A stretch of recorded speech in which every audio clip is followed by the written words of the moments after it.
රාජාලියගෙන් ඉගෙන ගන්න පුළුවන් lessons 10ක් තියෙනවා. රාජාලිය තමයි ලෝකේ Tamanට කියලා රාජධානියක් හදාගන්නේ. ඒ රාජධානිය උසම තැන තමයි කූඩුව හදන්නේ.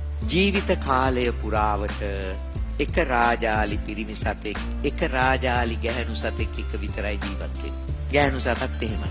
එක්කෙනෙක් මැරුණොත් අනිත් එක්කෙනත් සතියක් ඇතුළත මැරෙනවා. බැලුවහම මිනිස්සුන්ට වඩා හොඳ නරකද? හොඳයිනේ. ඇයි? මිනිස්සු ගෙදර එකෙක් තියලා ඔෆිස් එකෙත් එකෙක් හදා ගන්නවානේ. කෝච්චි යන කට්ටිය ගෙදරත් එකෙක් තියලා ඔෆිස් එකෙත් එකෙක් තියලා කෝච්චියත් එකෙක් හදනවා. මිනිස්සු එහෙමනේ. රාජාලි එහෙම නෑ. දෙවෙනි එක මොකද්ද? ලෝකේ දීර්ඝතම ආයුෂ තියෙන පක්ෂියා කවුද? රාජාලි. අවුරුදු කොච්චර ජීවත් වෙනවද? 70ක්. හැබැයි අවුරුදු 70ක් ජීවත් වෙන්න මොනවද කරන්න ඕනේ? ඔහුට ඊටා බරපතල මෙන්ම දැඩි තීරණයක් ගත යුතුයි. රාජාලියට නිකම්ම අවුරුදු 70ක් ඉන්න බෑ. දැඩි තීරණයක් ගන්න ඕනේ. ඔබට හොඳ නායකයෙක් වෙන්න ඕන නම් මොකද තියෙන්න ඕනේ? දැඩි තීරණ ගැනීමේ හැකියාව තියෙන්න ඕනේ. විශිෂ්ටයෙක් වෙන්න නම් මොකද වෙන්න ඕනේ? දැඩි තීරණ ගන්න ඕන බය නැතුව. වැරදි විදිහට නෙමෙයි, හොඳ විදිහට. බරපතල මෙන්ම දැඩි තීරණයක් ගත යුතුයි. Tamange අරමුණට අදාළව තමයි ගන්නෙ. රාජාලියට ඔන්න පළවෙනි අරුබුදේ එනවා.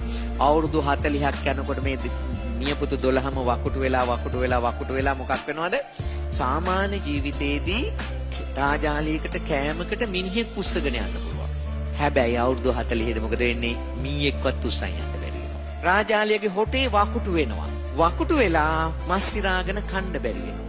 රාජාලයගේ දැවැන්ත අත්තටු දෙක ලෝකේ වේගවත්ම පක්ෂියා.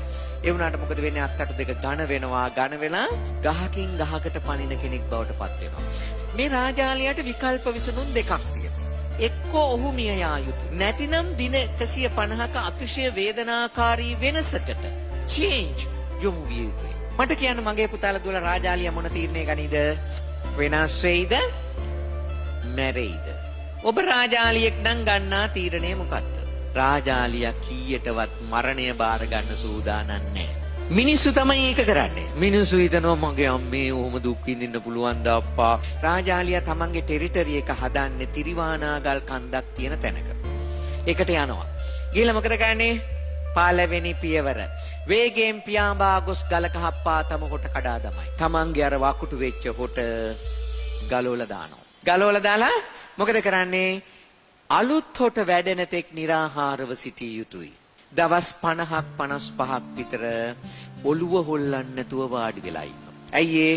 රාජාලියාගේ අලුත් හොට වැඩෙන්නේ අර පරණ හොටේ ගලවපු තැනින් වැක්කිරෙන ලේ වලින්. බැරි වෙලාවත් ඔළුව ගසලා ඒ ලේ වැදල්ල ගැලවිලා ගියොත් එයාට ආපහු හොටක් නැහැ.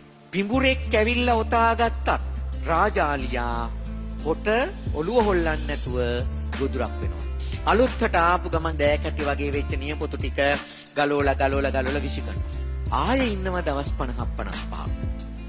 ඉන්නකොට අර වැක්කිරෙන සැරව වලින් ලස්සන නියපොතු යෝලක් එනවා. දැන් මේ දවස් 110 විතරම කන්න දෙයක් තියෙනවද? නෑ. බොණ්ඩ වතුර තියෙනවද? නෑ. ඊට පස්සේ මොකද කරන්නේ? එළියට ආවා. පිහාටු ටික ඔක්කොම ගලවලා දැම්මා. දාලා ඉවර වෙලා ඉන්නවා දවස් 30ක් 35ක්. දවස් 30ක් 35ක් යනකොට අලුත් පිහාටු යෝලක් එනවා. මාස 5 දුකින්දයි කියලා කිසි ප්‍රශ්නයක් තියෙනවද? නැහැ. මොනවද තියෙන්නේ? අවුල් ජීවිතේ හම්බෙලා තියෙනවා. කැප කරලා හරියට ඒ තුලින් මුළු ජීවිතේම ගොඩ නැගෙනවා. අපි අද ගන්න තීරණයක ප්‍රතිඵලය මහා දෙවන්ත එකක් වෙන්න පුළුවන්. ඒක ලෝක ඉතිහාසයේ සම්පූර්ණ අනිත් පැත්ත හරවන එකක් වෙන්න පුළුවන්. හොඳට තේරුම් ගන්න ඕන ඕක. අභිමානවත් රාජාලියෙක් වගේ අභිමානවත් ජීවිතයකට සැබෑ වෙනසක් කරන්න පුළුවන්. කාටද කී දේ කරන්න පුළුවන්? ඔබට